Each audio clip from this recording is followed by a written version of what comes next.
That price may be paid with your peace of mind. Nothing comes free. To me, Smriti Irani ji epitomizes the power of laser-sharp focus. I thought it was a laser-sharp tongue. It's something that I see, that we all have seen her bring to every aspect of our life. In these days of easy distractions, growing and nurturing that power of focus is a learning that all of us can take back today, a takeaway.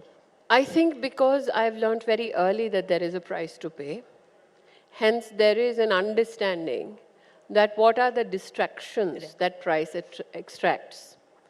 Women, when they are young, are told that if you reach a level of achievement, all your problems will dissipate.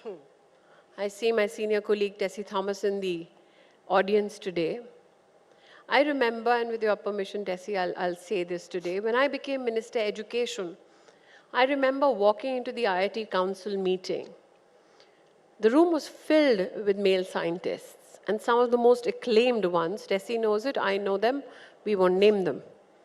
When I walked in, I looked around and I said, where are the female scientists? They looked around and they told me, well, you fill the female slot. I said, but I'm not the scientist, I'm the politician. They said, well, we didn't have good enough women to fill the room. This is some of the most celebrated male scientists in the country in the year 2014, when I became Minister of Education. I walked out of the room, I excused myself for a phone call, and I called Tesse Thomas. For the first time in my life, I spoke to her, the missile woman of India. And I said, Madam, I'm so-and-so, I have a request. Would you consider becoming the first chairperson of the IIT Council? Wow. And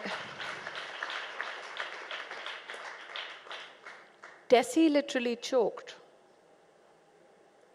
And I'll never forget those words.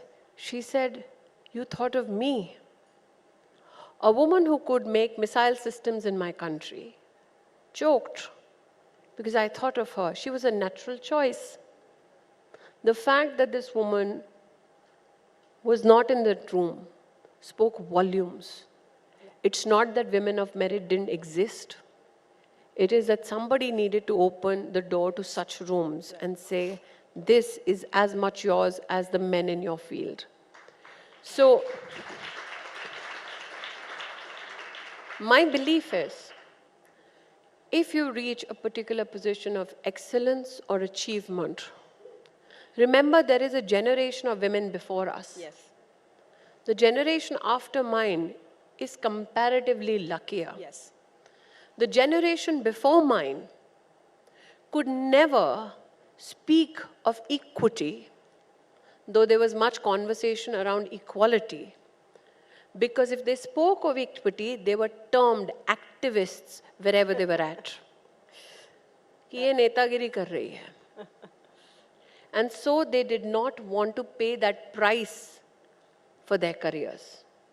And today it's incumbent upon women of my generation and the generation that comes after me to recognize the women just before my generation so that they find their place of respect in society. In fact, a small personal anecdote. One part of why would you have focus is also to remember you're not the only one struggling. Right. Well said. Women, if they achieve, their struggle does not end. Their response gets more nuanced. We will have the privilege of having the Honorable President of India on this platform today. I would highlight to this august audience that even after becoming the President of India, the Supreme Commander of the Armed Forces, she was subjected to humiliation in politics. Yes. So just because you become an achiever, that doesn't mean your challenges end. That is the fairy tale we need to stop selling to young girls. In fact, my personal anecdote is I'm from the Indian Railway.